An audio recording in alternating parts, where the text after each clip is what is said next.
ought to be in pictures. You're wonderful to see.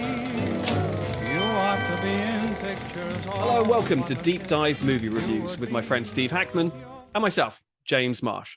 This week, we are talking about Olivia Wilde's Don't Worry, Darling. Hey, but before we start, if you haven't already subscribed to Deep Dive Movie Reviews, just go ahead and hit that subscribe button.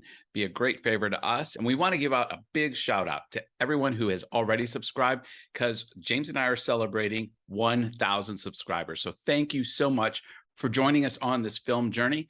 And just as a reminder, Deep Dive Movie Reviews does contain spoilers, so you have been warned. James? Yeah, potentially there is a lot to spoil in Don't Worry, Darling. Okay, so just to set it up, if you haven't heard about this film, it is now arriving on a wave of tabloid shock and awe controversy that we will kind of get into. But I think really we want to talk about the movie rather than the circus surrounding it, although that's got something to do with it. I thought we were going to talk about Spit. I thought we were going to talk about Spitgate. Spitgate and Shia LaBeouf, and did he get fired? Did he not get fired? We can Miss Flo and all the rest of it. So maybe we will. Maybe. Let's see what happens. Okay, so Don't Worry, Darling is set in 1950s suburban utopia out there in the desert. Where would you say this is? Is this Nevada, do you reckon? Yeah, it would be somewhere out in the American West, somewhere. For sure. New Mexico, Arizona, something like Palm that. Springs, maybe. Does it Possibly, look like that? Yeah. Yeah. Yeah, so it's on the one hand, it's kind of suburban white picket fences, little cul-de-sacs. It's a purpose-built community called Victory Hills, palm trees, desert, blue skies, lots of martinis for breakfast.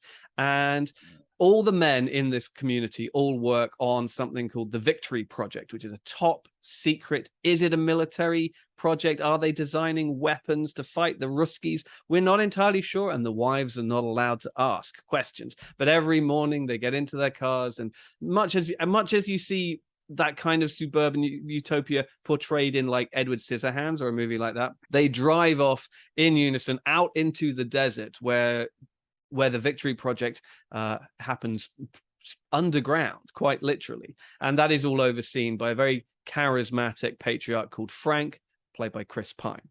Now, problems come into this utopia when Alice, played by Florence Pugh, just begins to see the cracks. She begins to witness certain slight oddities, experience strange sort of dreamlike visions. You know, she'll think she's seen something and then she'll wake up and she's in bed yet again. Was it all a dream? Has she witnessed a plane crash out in the desert? Is her neighbor Margaret really going crazy and suicidal? Are the things that Margaret is telling her about she is being silenced just in her imagination? Slowly but surely, she begins to suspect that not everything might be as it seems. But when she turns to her husband, the golden boy Jack, played by Harry Styles, he tells her to shut up, stop asking questions, and just enjoy this perfect life that he has created for her, or that he is working so hard to provide her with. So, Steve, where do we go? James, there's so many things I could say about Don't Worry, Darling. Let me start with the things I did like. This is a visually stunning movie. This was eye candy. I mean, that 60s motif just had me. I wanted to like this film. I love the cars. I love the setting. I love the clothes. Those suits are beautiful. When every guy with his 1950s, 60s briefcase walks out, you get that whole 1950s America motif with the wife wishing her husband off because he's the breadwinner, and he gets in his car and that little entourage of cars goes off into the desert. The filming of this and the visuals and the cinematography, I thought was stunning. Where this film just collapses in on itself is with the screenplay. This is a 30-minute Twilight Zone episode that is stretched miserably over 2 hours. There is an hour-and-a-half buildup with nothing that's really revealed. You're just kind of watching lovemaking, a little suspicion developing. It's very slow. And then when you finally get to the moment where Chris Pine kind of opens the door with a dialogue between himself and Florence Pugh, that suddenly we're getting to peek behind the curtain for the first time, and you're thinking, oh great, now this is going to, with the build up, we're going to finally get the payoff. You just leave completely unsatisfied. Yeah, I agree with you completely. It does look fantastic. You know, in its costumes, in its design, the production design, the cinematography, I think by Matthew Lebatique, who's incredible cinematographer. It does great work, you know, and even when things get more sort of kinetic and out of sync, out of line, if you like, during like the climax in the third act, it still looks great. And you know, there's this epic car chase through the desert towards the end that is shot impeccably, and you know, it looks great. But it is a problem that was right there on the page from the very, very beginning, is that nothing makes sense, nothing adds up, none of the dots can be joined together in order to create a plausible explanation for what is happening and why everything is happening. You know, don't get me wrong, we are given an explanation eventually. You know, 90 plus minutes in, it is revealed that yes, this is all quote unquote a dream. This is a simulation. You know, we are actually in the present day, and Jack is a miserable stay-home husband incel who wants more for his life, and his wife Alice is a hard-working surgeon at the hospital, and so he takes it upon himself to sign up for this sort of new virtual reality where she is essentially kept prisoner in the apartment on the bed with these Clockwork Orange style sort of devices over her eyes, you know, like a sort of VR style goggle headset, if you like. And then he comes in and out as he so wishes to create this kind of domestic utopia for him. But none of that really aligns and connects with the oddities and the strangeness that Alice has been experiencing and enduring throughout all of this. You know, none of those absurdities and surrealist moments pay off with the explanation. No, and there's quite a few of those surreal moments, those Easter eggs that are typical in this kind of movie, that gives you a foreshadowing, and it gives you that wonderful payoff at the end where you think, okay, now I understand. This was related to this. But all we get is Florence Pugh feeling repeatedly trapped by glass pressing against her. And yet there's no explanation in the real world why she would have that kind of experience. There's a plane that crashes and she sees it, but there's nothing explained about why there's a plane or what connection it has to the Victory Project, as well as there was these occasional rumblings where Jack and Florence Pugh, they would be having a dialogue in the house, and then suddenly everything would like start shaking as if a subway train was going by outside. And then obviously they know what's going on in this setup they have, but nothing's explained. And you would think that in the payoff, maybe in the real world, there is a subway train that goes by occasionally and it reflects into the simulation world, but that's never there. Like there's no reason for so many of the little nuances that happen in this film that just at the end, the more you think about it, the more frustrated I found myself getting, more and more frustrated with the film, feeling I'd been ripped off. Sure, because the explanation doesn't explain anything. I mean, with that underground rumbling where it gets the wives talking, you know, they all experience it together. They're like, oh, that's why we think that possibly they're testing weapons underground. They're developing weapons. What is it? They're developing progressive materials is what they is the log line that is given to the wives about what the Victory Project is doing. But if the rumbling that they're all experiencing is something like a subway train going past at home, but that doesn't make sense because this is a virtual space that you log into individually and independently from wherever you happen to live in the world.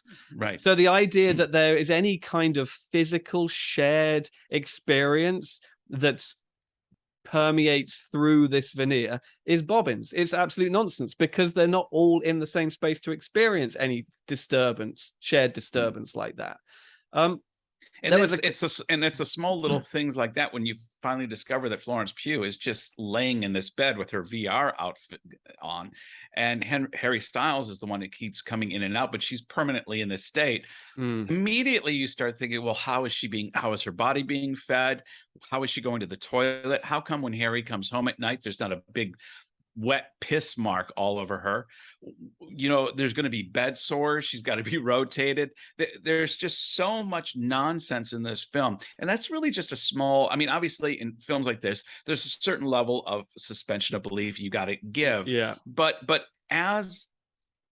because so much of this wasn't even considered in the screenplay or by the filmmakers themselves, it just, for me, added to the frustration. They didn't seem to care about the easy questions that we're all asking. Well, and it's not even just us. It's the questions that Florence Pugh's character is asking. Yeah. You know, she witnesses or experiences something and she's like, what is that? Because it's inconsistent with my reality and with my experience that I think I'm having. And the film can't explain it. You know, the film seems to be created piecemeal with, wouldn't it be cool if in this moment this happened? Yes. Yeah. And wouldn't it be cool if the big reveal is this? And you're like, well, sure, in and of itself. You know, there are some effectively sort of creepy moments, surreal moments, disorienting moments where you're like, oh, what is going on? You know, this is inconsistent with everything that we're being told. And you're like, yeah, great. Okay. Yeah. But then none of it connects together. None of it makes sense. Once the curtain has been pulled back and you're like, this is what's really happening. It's like, well, that explains nothing. Right. You've come up with a cool, wouldn't it be cool if, and left it at that, without ever going back and making sure that it all ties together. And that's the most frustrating thing, because there's a couple of incredibly basic plot problems that I struggle to get past.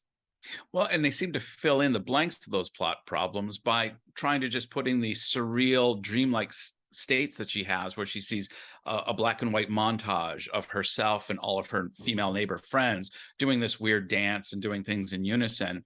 And it's almost meant to, it's kind of a pretentious cheat in many ways. I felt like it goes back to Spinal Tap, the famous quote in there. There's a fine line between stupid and clever. And I felt like there's many attempts to be clever in this film that just come off as stupid. Yeah, no, it feels kind of inspired by, I think most recently, like films like Jordan Peele's films, which I think were similarly compared to kind of Twilight Zone episodes, but yet they were able to sort of spin those out into something bigger, something more profound, something that tackled some of the big contemporary issues within the constraints of a genre movie. I think the aspiration of this movie is to be something like that, but to address the patriarchy and to address women's place within it as prisoners within a patriarchy, and also the notion of believing women when they're telling you that they are being abused, that something is not right, rather than just gaslight them and dismiss them. I think that's what it wanted to be. It wanted to be to feminism, to put it as basically as possible, to feminism what Jordan Peele's movies are to racism. But it's too stupid. It's too dumb. And I hate to point the finger, but it's the writers who have failed to come up with a concept that can follow through, that makes sense. There's a couple of specifics I want to get into. The first one is the idea that we've kind of touched on briefly, that in reality Florence Pugh's character is a prisoner. The idea is that and this is another problem, is that the film never goes, once it does reveal what's going on, it never goes into enough detail about what is going on in terms of what Frank's organization exactly is, what the product that he has sold to Harry Styles' character and other men. You get the idea that this is being sold to men, a kind of incel men's rights pushback, where you can live in this patriarchal idyll, without all those women ruin all the fun kind of thing. And you're like, okay, if that's true, so Harry Styles' character, Jack, he wants to live with his wife in this idyll. So he has imprisoned her against her will, against her knowledge, in her own home. And obviously that causes all kinds of problems beyond the practical problems of her being, having to be fed and watered and cleaned and all the rest of it that he doesn't seem particularly adept to do. But also she is going to go missing. She works at a busy hospital. She obviously has a lot of friends and co-workers and colleagues and regular patients and all. People know who she is. And so what? She's just disappeared. She's just gone missing, and that's okay. He can manage. And police haven't checked the house. Yeah, they're not banging down the door going, "Where's Alice?" We should look at I also mentioned the eye rolling notion that she's called Alice, as in Alice in Wonderland and Alice through the Looking Glass. We get it. You're not as smart as you think you are. So one question is, why not just pitch this idea to Alice as well? She's overworked and underpaid and all the rest of it. Maybe she would actually want to do this were she given the opportunity, and she could work fewer shifts, because she's always talking about, I've just worked a 30-hour shift, I've got to work longer shifts. And Jack's character logs in and out of this thing, and we come to learn later on that there are women within the simulation, if you like, who are there voluntarily. Olivia Wilde's character Bunny is there of her own accord. Right. So they're not averse to inviting women into this space. So why not pitch it to Alice, and then she can be there voluntarily and she can enjoy it to the best of her ability. The other thing is an extension of Bunny's issue. Bunny, played by Olivia Wilde, who is obviously the director of the film as well, she reveals later on that the reason that she is in the simulation is because she lost her children. Her children died, but in the simulation, her children are alive. She's essentially the Scarlet Witch in Doctor Strange in the Multiverse of Madness. She has chosen to live in a different reality where her children are still alive. And her children are tangible, three-dimensional, interactive beings within this simulation. So why can't Jack and Frank and whatever create women like this? Why can they only create children like this? Why do they even need to imprison any of these women who they're clearly having problems with in the real world anyway, for them to want to do this in the first place? Why not just make the women virtual, and then they can be exactly what you want them to be? Yes, I know. I couldn't agree. But yeah. Once you go down the rabbit hole of logic in this film, it really quickly breaks down. I thought Chris Pine plays really, for me, the most interesting character. And because the filmmaker decides to view everything through Florence Pugh's eyes, this is all point of view Florence Pugh. We get no dialogue between other people behind her back. Everything is done through her and with her. And I understand the decision to do that, because you get to journey as her character and feel what she feels. And I agree with that. Unfortunately, it would have been far more interesting to hear, been a fly on the wall in Chris Pine's room with Gemma Chan. Granted, there was a moment with Gemma Chan and Chris Pine. Gemma Chan plays Chris Pine's wife, where at the end she kills Chris Pine again for no apparent reason whatsoever. We're given no explanation. All she says is, "It's my turn now," and you're thinking, okay, well then what's that turn going to look like? We don't know, because maybe it's in Don't Worry, Darling 2. Yeah, this is what she's now going, right, I'm going to do a female run utopia. Well, why didn't you just start off that way? I mean, it suggests that Shelley, Gemma Chan's character, is in there voluntarily as well. Perhaps even, a willing co-conspirator in all of this. But if she's signed up for this patriarchy that she's now unsatisfied with, why doesn't she simply just log out and why don't they just create another a female friendly version that she is happy? The fact that it has to resort to sort of murder purely because it's the end of the movie, it seems. Yes. It's just like, this is ridiculous. It was interesting too, hearing I heard one critic mentioning Olivia Wilde's been going on the circuit talking about this film and talking it up, and she said repeatedly she wanted to show Florence Pugh, she wanted to highlight female pleasure in sex. And obviously at the beginning there's a lot of sex between Florence Pugh and Harry Styles, and there's a particular style of sex that is happening. And I won't say for our viewers, because this is a family friendly show, but and the line really was, she goes, in Olivia Wilde's mind, if I'm going to highlight female pleasure, it gets reduced down to just having my poop sorted, and obviously she says it a little more direct than I just did. And it's supposed to be a movie that highlights female empowerment, and yet at the same time it degrades it in many ways. It degrades females and saying that their pleasures or their aspirations can be reduced down to just this, which sounds like this is more Olivia Wilde's pleasure center rather than if I was going to demonstrate what truly makes women happy. Yeah, no, there is a sort of a conflict of ideas there, because she has spoken very eloquently on the circuit, and she says that there is a frustration because what she wanted to do is show that women can still find enjoyment and find satisfaction within these kind of sort of prisons, if you like, within these roles. She wanted to create, yes, the suburban idyll is a prison, but within there, women can find satisfaction through sex and just day drinking and shopping and all of these sort of very simple base pleasures.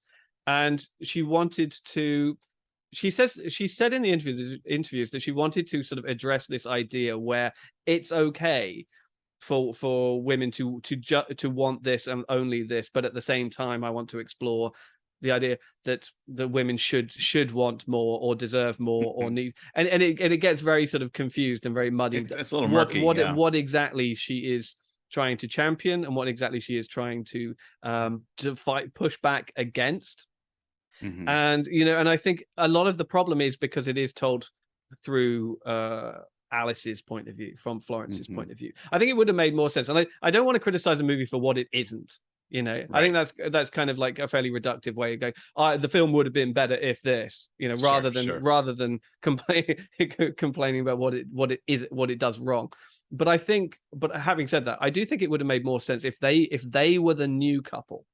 I think because when the film starts, they are already established within this community, right? And then there is a new couple who come in, but that doesn't really add much to the dynamic of the community and the neighborhood. And I think it would have made more sense if Jack and Alice were the new people who had just moved in, and then she starts to see that it isn't all that it appears to be. But again, it's a minor quibble, because I think so much of this film are just disassociated standalone ideas that have all just been kind of thrown together. Hodgepodge, in a vague 3-act structure, and it's like, and then we get to the end. I mean, what it's missing really is a proper explanation. Once it kind of, you get a peek behind the curtain, you're like, okay, so who is Frank? What is this thing? Is he this? You get the idea that he's this kind of like Tom Cruise in Magnolia.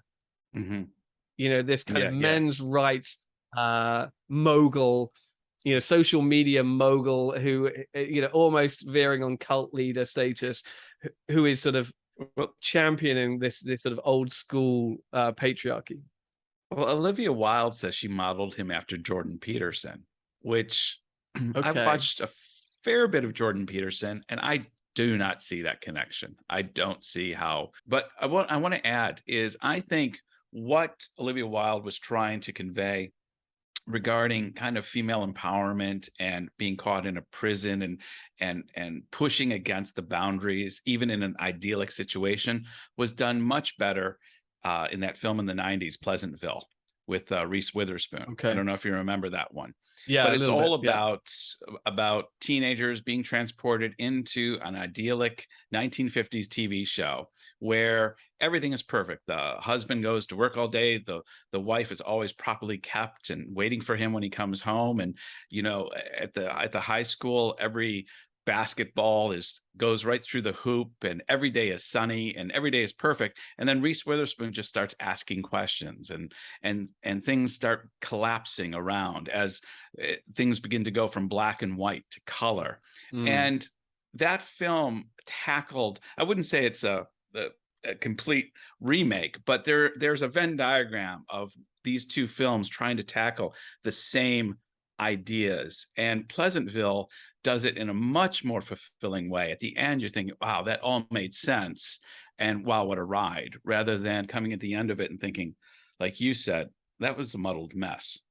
Yeah, I mean, I remember Pleasantville, it kind of came out around the same time as The Truman Show, which is another movie that kind of does something similar, or even The Matrix. You know, this idea that, you know, everything around you is fabricated and you're slowly starting to realize that. But in all of those films, you know, the cracks that are seen, the imperfections that are discovered make sense once the truth is out there.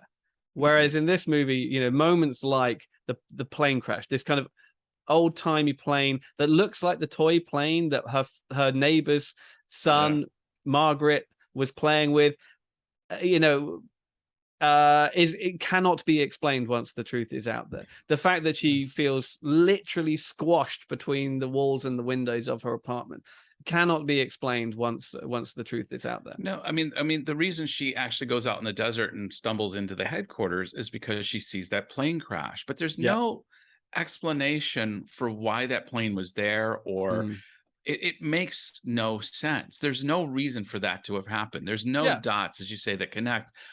And you just leave the theater at the end going, why did they do that?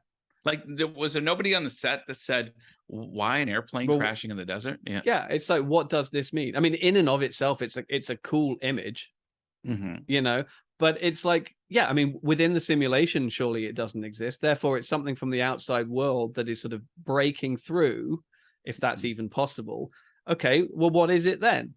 Yeah, and yet it's nothing. You don't know. Yeah, and you know, we're going to pull this film to pieces if we're not careful. But essentially, that's the problem throughout.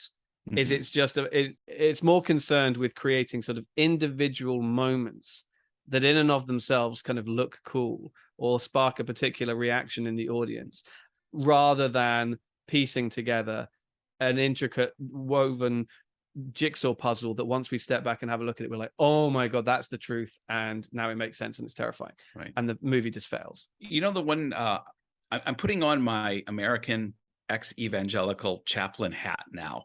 I was watching this movie at certain times through a certain set of eyes, and it's this: the American Christian evangelicals that, even if you're not from the States, because of Trump, you've probably heard of.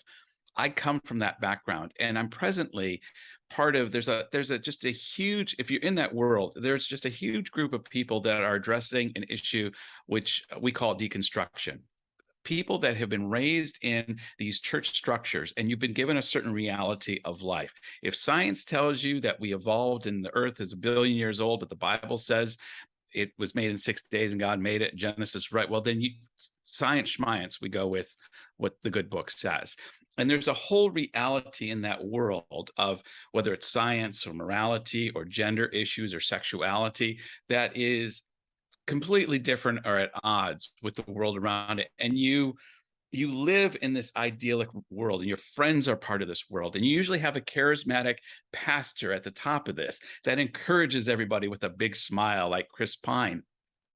And you're not supposed to ask questions, or you get like a Chris Pine response from a pastor that, oh, that's nice that you have an opinion. That's good for you. You know, as long as you keep it at a low level opinion, just make sure it doesn't go too high. And then what happens is, and this is what's happened to thousands and thousands of people, and I kind of deal with this as a side issue, is you get people who, like Florence Pugh in this film, you begin to ask questions, but then somebody pulls you aside and tells you to stop asking these questions. You're going to mess everything up. You're going to lose your friendships. You're going to lose your place in this community. Basically, as long as you are willing to live in the reality and the narrative that you're given, you can have your friendships. You can have the support of your pastoral leadership. Everything kind of works. But the minute you challenge that, you will be ostracized. You will be on the outside. The men in the red suits, like in the film, will come and take you away. Maybe not literally, but a lot of people feel this, like the friends have cut them off. I won't go into a lot of detail because many of our viewers won't be familiar with this aspect, but this is a very real thing with millions of people around the world. And I found myself watching this movie through my old evangelical eyes of pushing against the system. I know what happens when you push against the system. I've got friends that have unfriended me because they don't agree. I've pushed against the system too much. And I know what that feels like. So there was parts of this film where I thought, you go, Florence Pugh. Oh, sure. I mean, the intention is definitely there. And I feel that the film brilliantly aligns with everything that you were just saying. And it's like, you can have it all, just don't ask where it came from, essentially. Yeah. I just felt deeply unsatisfied when, Chris Pine character actually sort of, he recognizes Florence. We're talking about Chris Pine and Florence. We should be talking about Frank and Alice.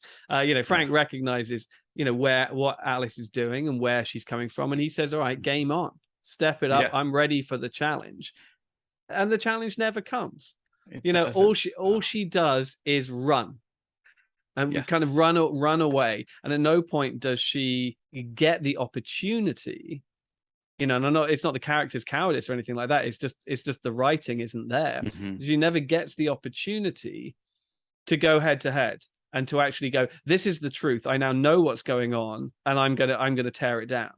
Yes. And that's what the climax of a movie like this needs to be.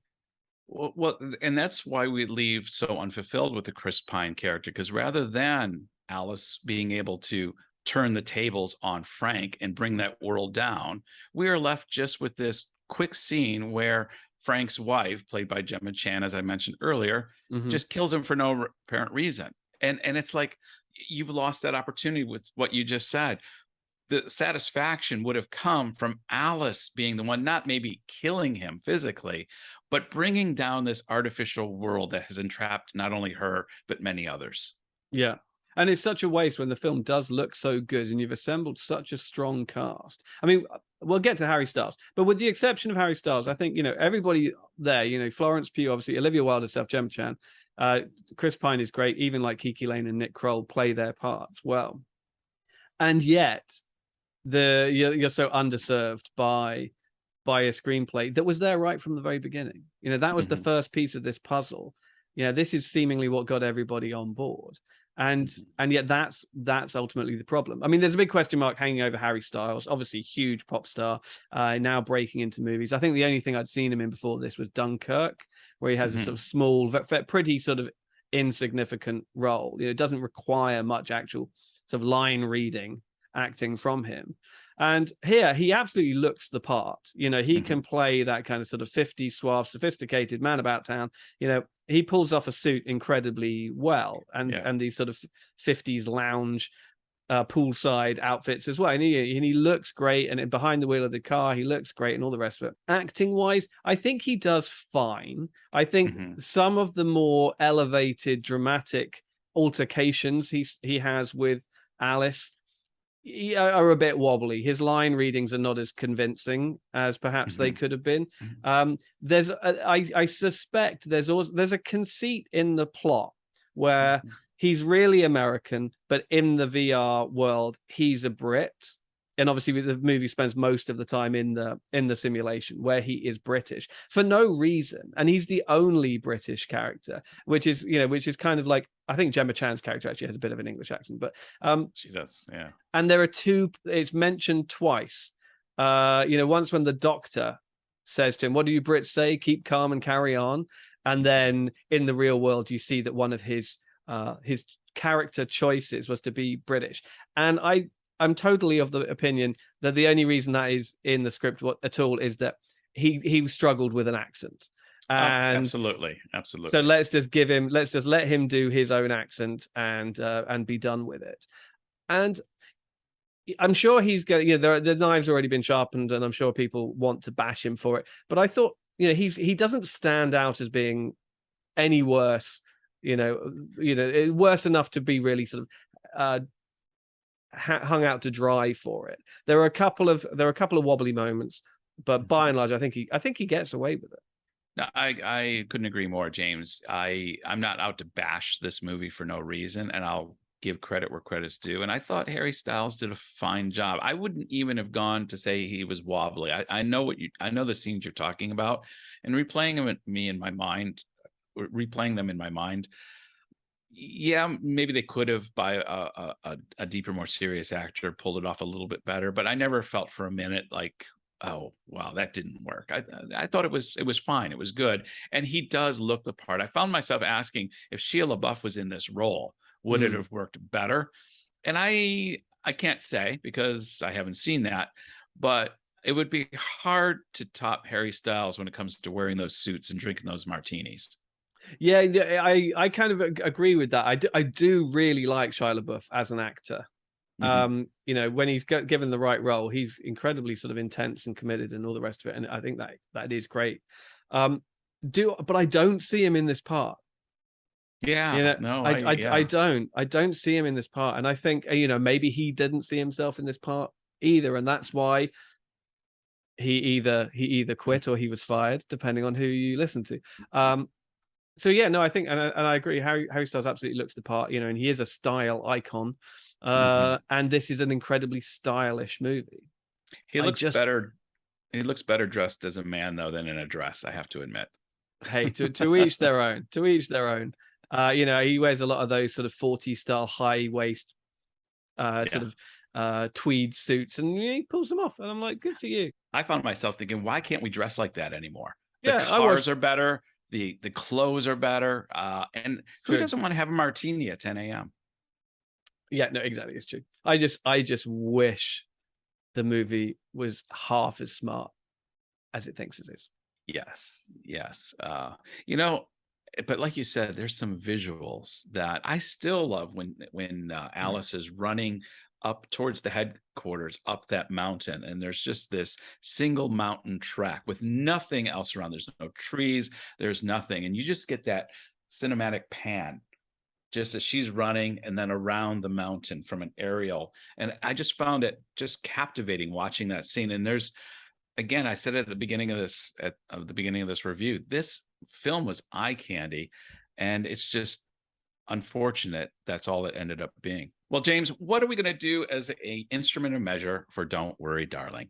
I'd say martinis. Yes. We're on the same page there. Okay. Why don't you go first? I'll go first. Okay. You know, no surprises here. Underwhelmed. This film just doesn't add up. I wanted to like it, really. And because, viewers out there, it was my first time going to a critic screening that I wasn't James's plus one. Yeah. I had my own critic's ticket. Applause for everybody. Applause. So it's unfortunate that this was the first film. They couldn't give them away, basically. Yeah. No. I'm going to give this film 1.5 martinis. It's just, that's where it's at. I give it the 1.5 based on the visuals and the production values. Everything else that's missing going up to 5 martinis is just a very, very, just a very underwhelming screenplay. Yeah, I mean, in a way, the film kind of sort of mirrors the public persona of Harry Styles in a way that, you know, looks great, not a lot going on upstairs. Mm-hmm. And I was increasingly frustrated and infuriated by this movie. I came in very open-minded. I had heard that there'd been sort of mixed opinions. I didn't read any reviews, but I'd heard that, you know, the response had been mixed coming out of the Venice Film Festival where it premiered. But I was like, you know, that means nothing to me. I'm going to see what I feel, go in with no baggage and what have you. And I was intrigued, then frustrated, then bored, and then annoyed by the way it just refused to deliver on the promises that it presented in its opening movements. It does look great, but that isn't enough. And I'm going to give it 1 martini as a result. I could go for 1 martini right now. Hey, that's our review of Don't Worry, Darling. What's your opinion of the film? Go ahead and let us know in the chat box below. And also, James and I are on Instagram and Twitter. And if you're interested in following us there on social media, you can find links to that as well in the chat box and descriptions below. James? Yeah, are we going a little bit harsh on Don't Worry, Darling? Did you like it? What did you like about it? How do you rate Harry Styles as a performer? This seems to be something that he is committed to. He's got another film coming out in a few weeks' time where he's the lead as well. So we're going to be seeing more of him. Is that a good thing or a bad thing? Let us know. I don't know. Justin Timberlake pulled it off. Oh, it has been known to happen. Here in Hong Yeah. Kong, those lines are incredibly blurred all the time. Everybody Yes. wears multiple hats. But, some people need to pick a lane. Somebody actually after the screening or even before the screening last night said he's becoming the new Mariah Carey. I thought that was going a little harsh on Mariah Carey. Ouch. Ouch. Yeah. The one movie star, the one rock star I always thought made a few films and he didn't make enough is David Bowie.